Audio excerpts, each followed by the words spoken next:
Orlando Nunez. Currently a K9 trainer instructor for a federal agency Okay. for San Antonio Airport. Right. Responsible for 13 explosive dog teams. Nice, nice. So, I've known you for a long time, probably since 2005, 2004, 2005. We started working together, so I know a lot of your history, from that time on. But I want to know about what was Orlando doing prior to going to Fort Riley military working dog, being a military working dog at Fort Riley prior to 1994. So I joined the Army in 1994. Believe it or not, I was a PT stud back then. Yeah. And and any and in the Army, if you're a PT stud, you can pretty much go to any school. Matter of fact, I went through 3 schools while I was a PFC, and one Okay. of them was K9, Okay. and that started my K9 career. So what led you to say I want to be K9? Like we all have a unique story of some point in our life where we were like, all right, I want to be I K9. think it's just the love of animals, Yeah, any animal. yeah, So when they offered, they give you a list of what you can. It's like, oh, I'll take K9. yeah, yeah, So that's yeah. Same here, man. yeah. Like same So it's kind just of K9. options. Yep, That's cool. So at Fort Riley, that's in Kansas, right? Fort Fort Riley, Riley, Kansas. Kansas. So you were a handler there from '94 to '98, good 4 year stint. Uh, '94 was definitely a different time than what it is right now. Like, what was the makeup of the kennel in 1994? Meaning, like, What today we're very bomb dog heavy across the country. What, great. what did it look like then? So great question because then you had all aspects except for the sentry dogs. Right. So you had like this is hypothetical because I can't remember that far back, Yeah, but yeah, like we sure. had we had 3 patrol dogs or 4. uh, You had your narcotic dogs, and then you had the explosive dogs, and actually at that time frame, you had more drug dogs than explosive dogs right, right, versus today, right. and you didn't see GSPs or labs. It was all German shepherds and All Mals, pointy ears. all pointy So do ears. you remember? Let's go back a little bit. Let's go to MWD school. Me, I still remember my instructors to this day. I Yep. remember their names. I remember their character. I remember when they chewed my ass. I remember who chewed my ass and what they chewed my ass about. So when you went through MWD school here in San Antonio, Lackland Air Force Base, who would you say was probably one of the most influential instructors that you had during that time? Instructor Yeah, was we'll go a back. Vietnam dog handler, so and everything was structured for the dog back then. So what I mean is like we went to work at 4 in the morning Right. because of Texas heat. So we would go to we started canines. We would get on a bus. They bus us over, Yeah. and we started canine school at 4 in the morning. So when you went into military working dog school, and I don't know the time frame because I came a little later after you, but I know at some point everything was patrol dog, and then you came back to Lackland later for So detection. Was it no, it combined was it then? was combined in. So when I Okay. in '94, it was you start off with Block 1 patrol, Yeah. 5 weeks, and then boom, you went into Lackman side, Block 2, which is detection, and of course at that time the dog's training you. Right. That it was that method back And, then. and the way it worked back then is those were schoolhouse dogs, right? They Exactly. stayed there. Yeah. Wasn't really It you wasn't an know, age like now. It's like they bring them back to because of age or medical. No, they right. were they were they were schoolhouse These were dogs. training aid Yeah. dogs, right? And yeah, we'll talk some more about that later because those are interesting dogs for sure that learn how to spell. We'll let you know what that means. Yeah. But But okay, we so started off with ammo cans. yeah, Yep. yeah. That and I tell people that all the time. Like my first dog was an ammo can with a choke chain wrapped around Yep. its neck, and I learned everything I needed to know about handling that dog uh, through those instructors with that ammo can before they even let me touch a live dog. Yep. And there's a lot to that that goes the history of it. I mean, the history of it goes way back, way before you and me. So I'm hopeful that they still do that there. I'm not sure, but if they're doing buckets or I don't think they're cans, doing the 50 cows no anymore. 50 I think they're doing like the like 5 gallon small, buckets. yeah, 5.56 Yeah, round. oh the saw. They're doing the saw Yeah. cans. So, Small yeah. dogs, man. Yes. They lost their They have way. adapted to the technology we have now. Yeah, no doubt. No 7.62 or 50 Yeah. cal, right? So at Fort Riley, right, as a young K9 handler coming on the scene, like, do you remember your first dog? You remember your dog's name? I do. So, well, I had 2 dogs, but I guess the one to answer the question was Buddy, Yeah. because he really opened to my eyes that he was actually the first dog that I truly taught me that we dummy dogs for our own ability, not Mm-hmm. because of what the dog can natural instinct. Right. So got called out to a fleeing suspect, a DUI. He ran into a structure. I don't remember, but it fled in the woods. Right. So young PFC going out there trying to do scouting Right. in the woods. It wasn't happening. So Did you upwind, downwind, no, upwind, downwind, you don't downwind do no flank? upwind, downwind. You do all that? But you definitely like trying to control the dog that's getting wrapped around trees. It Oh was yeah, just yeah. so. I just gave him this. You in the woods, and I cut my dog off leash, and then next thing you know, he's barking. Yeah. So I was like, wow, that's impressive. Like a task that we've never trained on, Right. off leash, and I was afraid because the first thing I thought was that it's just going to maul him, and then Right. got some explaining to do, Right. right? Because I Right. didn't use the force, but it was near impossible trying to hold a 15-footer, and the dog's getting wrapped around the tree. I'm Sure. getting right. It's dark. Sure. Adrenaline's pumping. So yeah, I just cut him off leash, and next thing you know, he's barking, and that was my first. Worked out. Yeah, it worked out great. And then So what did Buddy teach you, man? Like, but the true capabilities of canines, yeah, how yeah. we limit them. You know, and in the military, we know this in the military is that dog is assigned to that station, and that Exactly. dog stays there, and handlers rotate in and out from those dogs. Other federal agencies do it a little bit different. I think they both have pros and cons, Hmm. but yeah, that's interesting. Being very young and K9 and going out, getting paired with a new dog, building that rapport, and then actually going out and doing a mission. I couldn't imagine like being a brand new handler, going out and say we have a fleeing suspect, and trying to do what you were taught, but Exactly. on a long line, and go, Exactly. this is not working. Hmm. Let me do something different. So boom. So that's Fort Riley, right? You did the 4 years over there. Um, did you? How many dogs did you work over? Did you stay on the same dog the whole It time? was Cora and Buddy. Okay. So Yeah. Buddy was, as you come in a private, you get stuck. Back then, everything was ranked. So like, if you're a Right. new guy, you're gonna get the patrol dog. Right. 100%. Exactly, until you get a level 5 and a level 7. So Right. that was all in practice back then. And then when I became a level 5, they put me on a drug dog. Okay. Core was a drug dog, and then Buddy was a drug dog as well. I And didn't do were they explosives. single purpose dogs or were they patrol? So they did have single purpose. They had 3 patrol dogs that just all they did All they did was was patrol. patrol. I Yeah. didn't have. But it's interesting because you end up pulling, like we had a dog named Robbie, and he was Mhm. just crazy. Right. And so back then everything was open post. Right. So Yeah. there was a lot of things that happened on Right. military bases. So Right.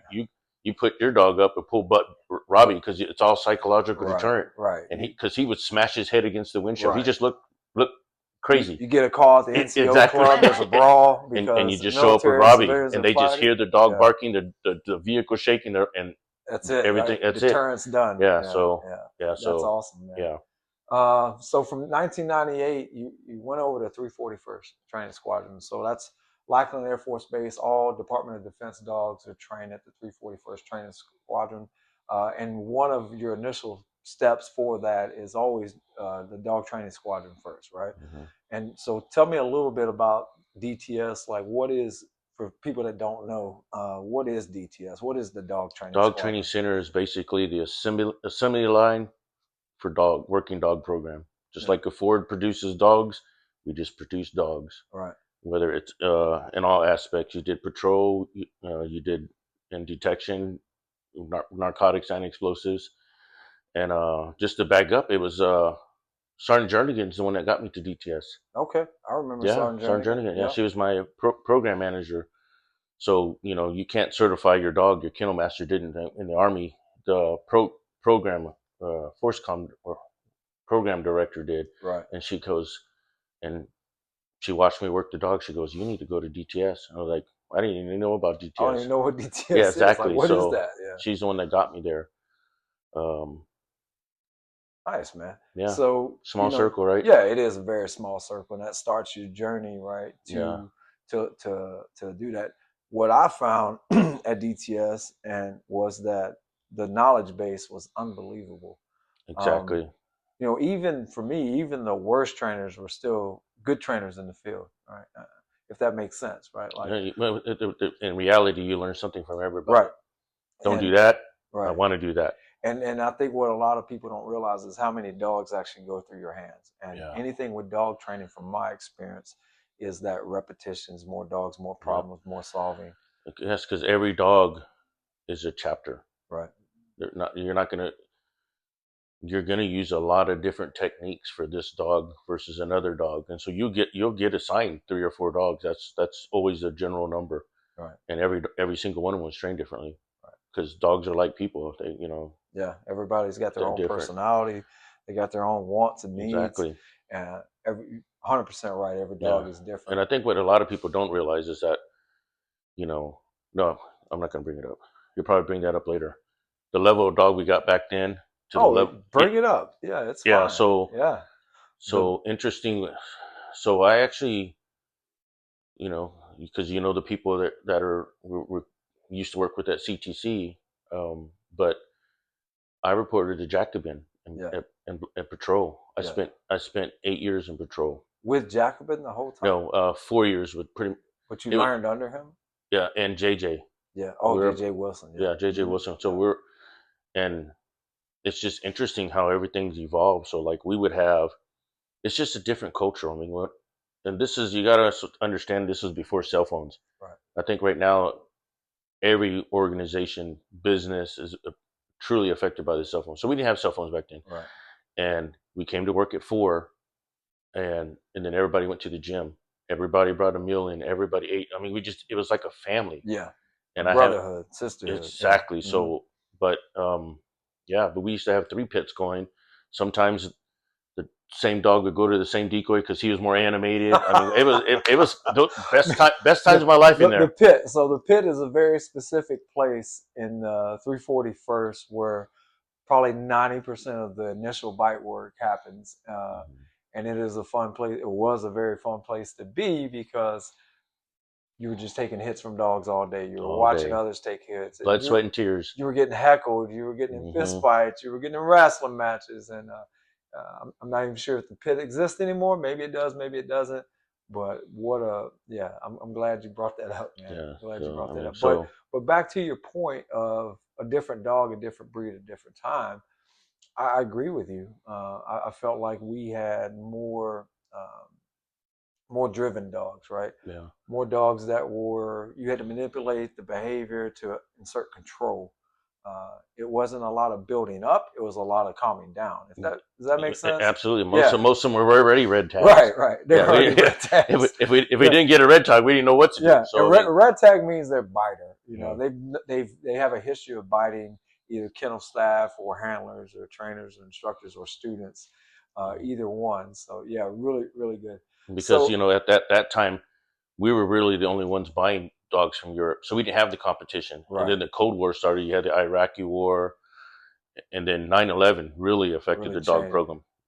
Everybody wants dogs, so Well, yeah, now yeah, and bottom of the barrel. that's a good point too, because I was part of that transition from pre 9/11 to 9/11 to post 9/11, and I watched the K9 program Hmm. change significantly. To your point of Fort Riley earlier, you start with you might have 8 dog kennel and 5 or 6 of them were drug dogs, Yep. right? And it completely flipped. Yeah, I remember one time DOD didn't even do drug dogs. Right, They just bought them right. because everybody wanted explosive dogs. Right, So, 100%. So yeah, yep. no, you're right. And for those of you who don't know, the majority of dogs that are utilizing DoD and federal service, uh, most of them are bought overseas, and it's not because we don't want to buy dogs stateside. We Hmm. tried that. We We'll have. talk about Pet the Patriot later, Yep. That was a bad time.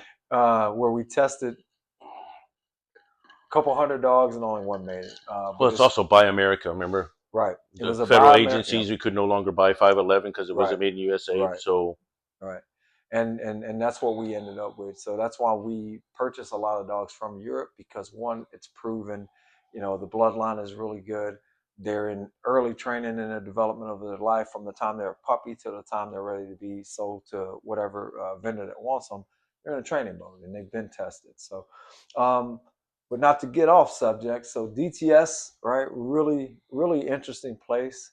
Um, Again, I think once you spend a couple of years there, like you've got it. You figured out maybe a handful of methods to get a dog to do whatever you want, whether it's in detection or patrol or both. Uh, but then the typical process for the 341st is if you're a really good trainer, and they want you to move on to be an instructor, Instructor. right? So in 2001, you started instructing. Tell us a little bit about that and what you, Just to you pick, you've been an instructor since then in some form or fashion. So what yeah, about instructing like just kept you in it? I think the part that's instructing is that by then, because I get asked that question like, how many years did it take you to for you to say that I can train dogs? Because I have a new handler. He just asked me that. I said, honestly, you never stop learning. Right, that's right. But I think I felt comfortable after 3 years of being in patrol with any situation. Yeah, But keep that in mind. I'll also open enough where that I'll never stop learning. right, So as an instructor, and you got to keep remember too, is we train green dogs with green students. right, So we had a green handler and a green dog, and then we just trained. We used our skills and articulated to go through them. That's the joy that I like. Not only are you training a dog, but you're training the handler and learning how to articulate to make him effective. Not you. right. You've already proven So you're yourself. training the handler to actually train their own dog, right? Exactly. Which is 100 folds over better for that handler because they're problem solving in an Exactly. early stage. Well, I think everybody needs to get bit once. Oh, at least once. So At it least howls. once. So I mean, that's At part of the least, process. yeah. So Sean Alexander, thank you for my first bite. Just by the way, old, he's old the spaghetti hey, arms. he's the one that got two dogs on him. Yeah, One old spaghetti arms. Thank you. one on the arm, and he didn't have no. Yeah, One on the leg, but there was no yeah. just scratch But pants. even so, like Sean was probably a lower level trainer, but Sean could rotate it back to the field and been a great trainer in the field, right? And that's what that brotherhood, that Hmm. mentality, that competition of 341st was Hmm. who's the best, right? So I know you enjoyed it. I know I really enjoyed it. But on to instructing and students, right? So that was a time 01 to 05, right? 9/11 happened. So the mindset changed, right? The Yeah. mindset changed significantly, and I think the class size started increasing. Yeah. So it's interesting because it's always 12, Mm, and it doesn't matter what other a lot. If it's proven to work, why change it? right, So it's always been 12. right, After 9/11, we had 22. yeah, So it was a like it was interesting because we had to give the same tests but divide it up. right. So like they Part would A, take part B, A, they yeah, would take B. So if right. they failed, they could take the B. Vice. If So they I fail, mean, they it take the had A. its challenges, but Yeah, it's like anything else in the military, adapt and overcome. yep. So I mean, we made it happen, but it was definitely challenging. And I think during that time frame, and I know you've instructed a lot of students through the handler course, the MWD handler course. 4 years is a long time. If you're working block one or block two, how was it then? Were you It, it, block it, one and it, block it, two, it, it, or just block one? it's like anything else. Yeah, It changes. it changed throughout the Yeah. process. So All right, originally it was block one, and then we finished block one, and then they wanted us to, just much like CTC is now. right. We Cradle to took this. grave. We, Yeah, we took the teams to block two, the same students and the same dogs. right. And for you guys, block one is the patrol portion of MWD school, and then block two is the detection portion. So Hmm. they split it uh, predominantly for block one, you're mainly at Medina Air Base, Hmm. which they have all the areas there, and then block two, you usually transition over to Lackland Air Force Base. But yeah, 100%. Like that number jumps, right? It doubles because now we're producing. And I think towards the end of your instructor career with MWD school, I think that's when I first ran into you because I came down in 2003 is when I came down. I think I ran into you about 2004. You're getting ready to ETS. It was Hmm. done. You had a couple of dogs we were training over in what were those buildings called next to the 341st? The buildings that were just like the building we worked out of, but then there were two more, the asbestos field buildings, right? Yeah, yeah. Always right. We get the Yeah, best of everything. Yeah, yeah, yeah. those. So I met you there, and probably 4 to 6 months later is when the specialized search dog started. So with that, you came back as a civilian. Right? I remember that. Yeah, because I exited out of the military. Yeah. Now, was that like that quick? You went from Yes. out of the military right back in as Yeah, a DOD employee. Mr. Ori, which Oh yeah, Mr. Ori is for people that know, is up at their chain of command. yeah, He did start with K9. yeah, yeah. Robert Ory, Yeah, who was literally the civilian version of the K9 commander for pretty much. 341st for a long Yeah. time. So he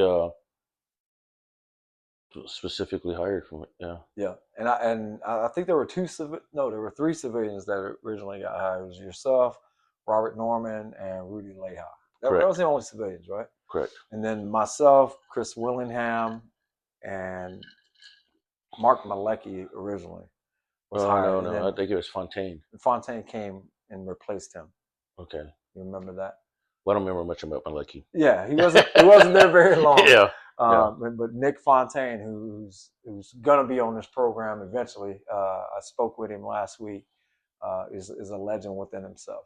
Um, but yeah, so I remember that, and I remember starting that program, and something that never leaves my mind is how the initial dogs we got, right? The initial dogs we got to go off leash, and they're like, Orlando, Joe, you guys, um, What let's a train these battle. dogs off leash. We're Yeah. like, What a battle. how do we do that? Oh, well, figure it out, right? Yep.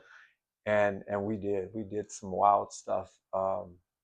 We put dogs on zip lines. We ran dogs down the road. We figured it out. But one thing to keep in mind, like when we go and look at the dog's initial buy paperwork, the 375, or the initial assessment of that dog overseas, it would say hard full mouth bite, and then that would be erased.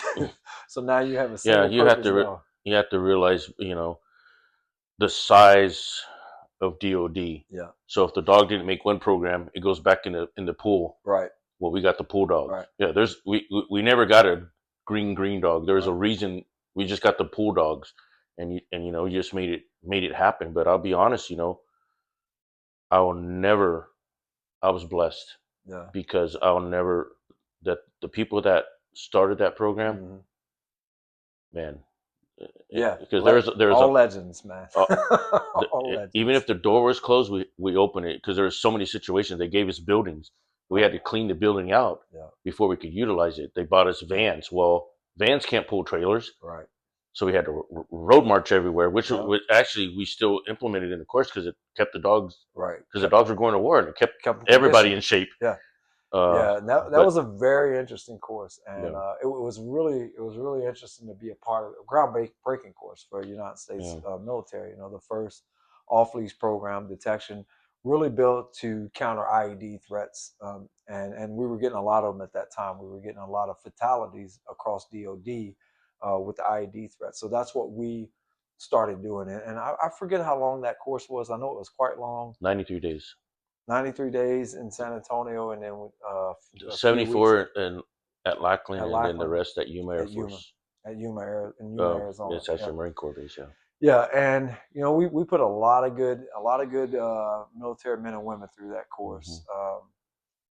Some of the guys that Orlando touched back then, they went on to have really great careers in either the Marine Corps, Army, and then on to other federal services running programs. So that dedication to that was pretty amazing, because if you're in the military working dog program, you don't really watch a clock, right? Yeah. That's Um, what I'm saying. you might work 14, 15 hours that day to get the mission done. And there was so many times when we would be down working in the area, and we'd open the door at the end of the day to go put the dogs up, and nobody's even around. Like, everybody's gone.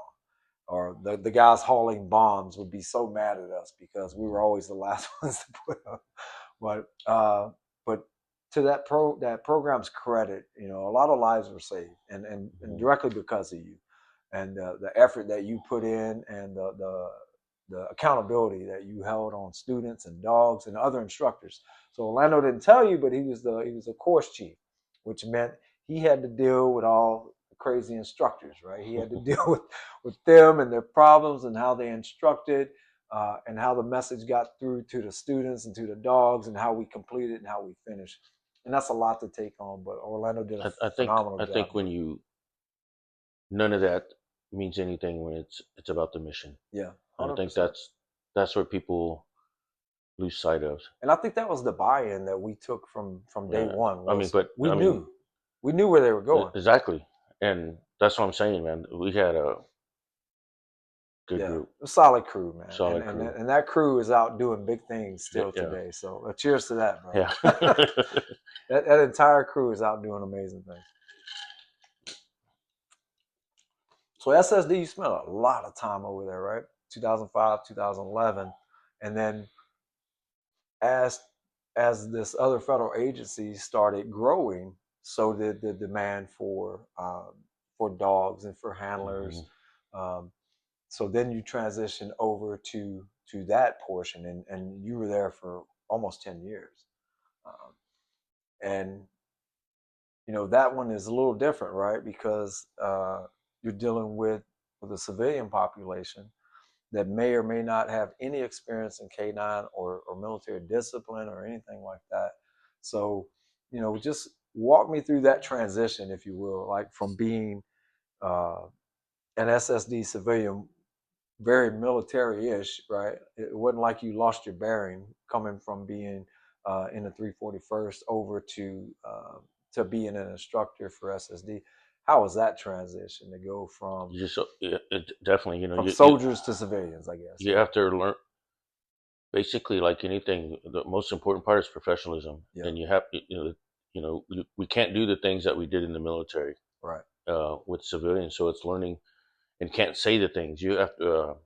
I think a lot what helped me out was search and rescue yeah. because you know Those are there's all civilians, yeah. they're all civilians, but they got the best dog in the world, and it's not, And I definitely and that it's is on my list. and Definitely, it's I want not. I So want to you talk about learn that. real quick how to make that team successful. Right. Yeah. So it's just I think that's what taught me a lot about people is search and rescue. But you also through the military you get leadership development and Right. everything, so you learn how to communicate, and you're always learning. Like now we have millennials Right. that they don't even want to listen to people. They just want to just give them a task and do it. So you Right. have to. It's like dog training. You just have to find a way to communicate Right. with them. Right. So Right. Different for it's every handler. How do exactly you get through to this individual exactly. handler? Um, for me, the dog training doesn't really change. Right. The dog training piece of it kind of stays the same. I think over the past 30 years, we haven't really, if you look fundamentally, we haven't really had a lot of changes in protocol. We may have changed from a sit, stay, pay to a deferred final response, a focus, Mhm. but the fundamentals of training have not changed. Yeah, it's either punishment or reinforcement. Right. And when it comes to detection, and I find it funny, man. I did some time out in the civilian world as a contractor, and then came back to federal service. But I find it kind of funny that everyone's selling snake oil, as far as like, with you should do this for detection, or you should do Oh this, or yeah. this method's the best. And I always think back, and I think back to Paul Bunker, uh, methods that the British have used for 50 years, Hmm. what we've used since Vietnam. They haven't really changed that much because they work, right? Hmm. It's basic stuff. So when I hear the snake oil of, oh, yeah, put this in this box and that box and delay this, I see dogs that don't fundamentally get the picture of what they're actually doing, and I see a lot of confusion. Absolutely, because dog training, you have to prepare your mind. Mm, Like the dogs feel your energy, right, so you have to even come there with the right energy, right, with the right engagement. They feel your passion, because that has a lot to do with it. And you hadn't even started training the dog yet. right, 100%. Just the initial contact with that dog, Exactly. that initial attitude, that Yeah. rapport, like all those things matter, and that's kind of why I wanted to put this channel together, right? Like a lot of people, I mean, everybody loves dogs, right? And everybody likes a trained dog, and But there's so many things that are instrumental in dog training that we do that we don't even think about anymore, right? We've been doing it so long. I can give the correction, the verbal, the body language, the positioning, like that, and not even think about it. And I think that's what kind of the world needs to understand is this is such a unique group. K9 handlers, K9 trainers, they're such a unique group. And we give a lot of love to the dogs, which we should. But I really want to highlight the handlers, the ones that train all these dogs every day. We're all broken. We all got broken backs, Yeah, broken shoulders, broken knees. I mean, you're just you got to have yeah, a replacement. And I've probably heard that from you 3 times in my lifetime, right? Same here, but it's just a lot of work, and it's really the only way to describe it is dedication to the mission. What you said exactly. earlier. That's it. If you, Whenever you get tired, the mission's more important. yeah, and I don't Yeah, know about you, but still to this day, when a dog finds something, I still get excited, man. I still get, and that's how it should be. yeah, I And still then you get should, excited. when Right. when that happens, you act like a rodeo clown and let Yes. that dog know that Yeah. it, Let them know, right? because So, it has to be fun. 100%. And I You think you've always preached that. You've always what I've always admired about you is your work ethic, right?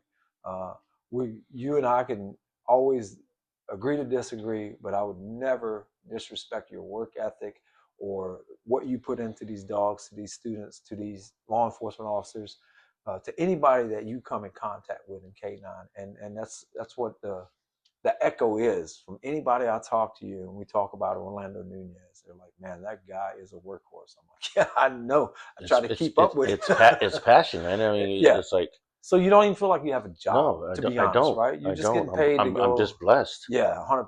100%. Sometimes Yeah. the dogs are the most exciting part of the team, Yeah. but Yeah. and that's why I always tell them, you know, have you heard of Bob Bailey? If Yeah. you haven't, you need to Google him because you're acting like him right now. Because our expectation of the animal is way up here, Right.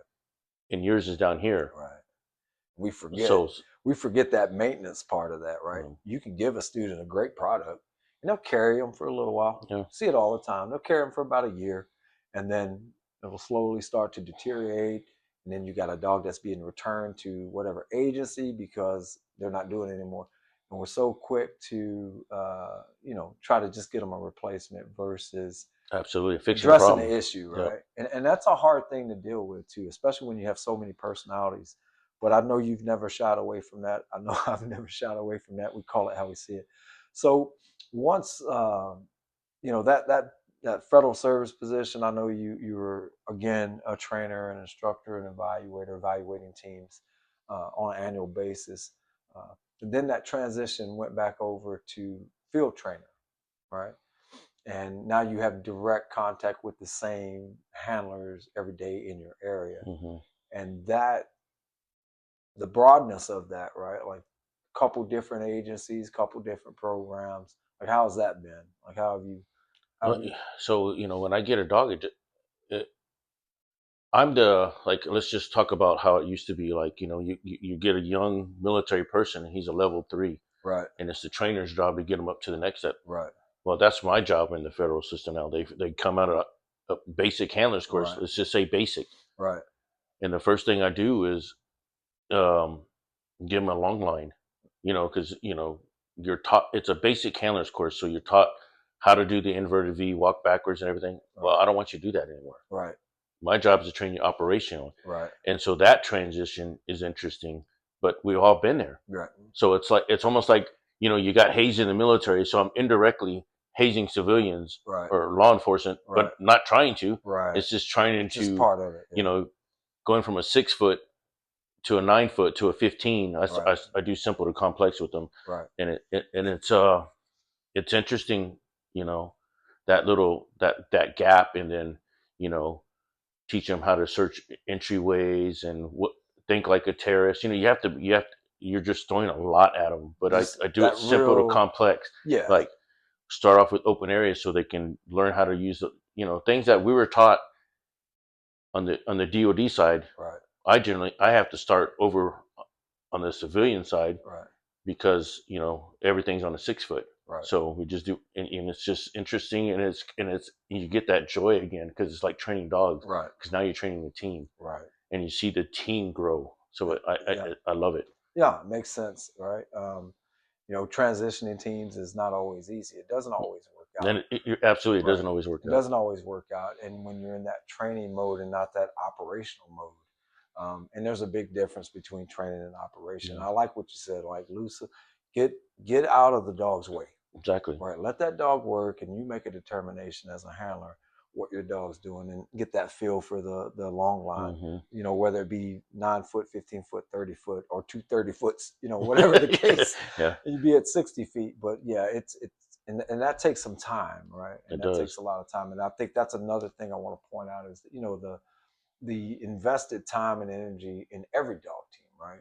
Orlando says it was 12 local dog teams, 13. 13 local dog teams, and they all need, guidance. They all need training. Even the ones that have been doing it 10 years, they still need it. They may get a new dog, It's and, and in the cycle. and that's a thing too. You see, they'll get a new dog, and then they act Starts like all they're a over. rookie handler again, Yep. because they've been working this type of dog for 5 years, and now they have this type of dog. So that's very interesting. Um, Lastly, man, I want to talk about SAR dogs, and I'm going to bring up one of your old dogs that I watched transition from anything you put him in, any So soldier. soldier, Yeah. anything you put him in, he was successful at. And I think that's how you kind of got your start in SAR, right? Hmm. So tell me a little bit about SAR, and then I want to ask you about some recent events with SAR. But talk to me about So SAR. you know, it, Search and rescue. That's what it search stands and for, rescue. right? Yeah. So search and rescue is definitely, you. It's like anything is joy and headaches because but you truly love working with people that are there for the right reason. Right, Like they're not getting paid. right, They don't get paid to be out right. there. They're all volunteers, They're every all one of them. yeah. Yeah, So that's the first thing you got to appreciate that. So I always respected that. Even with you have the hard job of telling them that they want to serve their community, right, service to others, right, and they have the best dog in the world, and it's not the best dog in the world, right, and so they don't know what they're getting into. So um, that you always hear that. Well, if I would have known that's what the criteria is, I would have got a different dog. right, But every dog's a lesson. That dog we tried everything with this dog to make it successful, but look how many tools that you learned. right. What did you So learn from all that, exactly right? from So, all these errors, so right. you're going to be a better handler when you get your next When you dog. get your next dog, you may have Exactly. seen this, and that So the toolbox is so important, man. exactly. It's so important. So, SAR it's a lot of, Volunteer time. yeah, volunteering time. They're volunteering their time. They're volunteering their dog. They're volunteering their money, Everything. their effort, their training, and I think it's an And underrated yeah, because profession, to be honest. exactly. But we also have the bad people that go out there and you see it on the news that Yeah, this dog has the most fines when she put the bones in her sock. right. But Yeah, so yeah, you're countering that where right. so you have. But I mean, it's just that volunteer. I mean, we're all out there to service something better than us, and And that's so beautiful. I think you hope, right, as a SAR instructor, trainer, handler, you hope you never have to use that dog. But unfortunately, most recently in Texas with the flooding, Oh yeah, that didn't.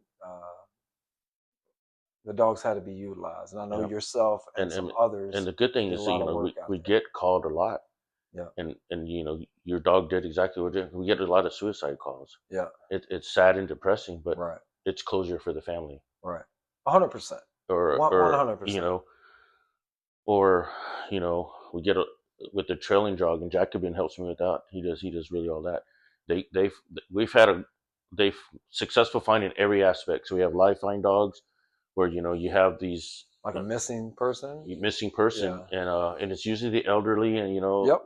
they don't they start dealing with dementia and stuff like that, so they don't have no idea that. Right. So we've had to find that way a trailing find. Right. So the good part is our dogs are being successful. Right. That's what makes the difference. Yeah, 100%. They're Yeah, being utilized, being right? utilized and And being they're being actually being successful. successful. And I won't ask any details about that flood, but Yeah. I'll just thank you. I know you yourself and some others, actually some others that'll be on this channel with me later, did a lot of work out there. Again, volunteering your time, and I appreciate it. And that's all I have for you, man.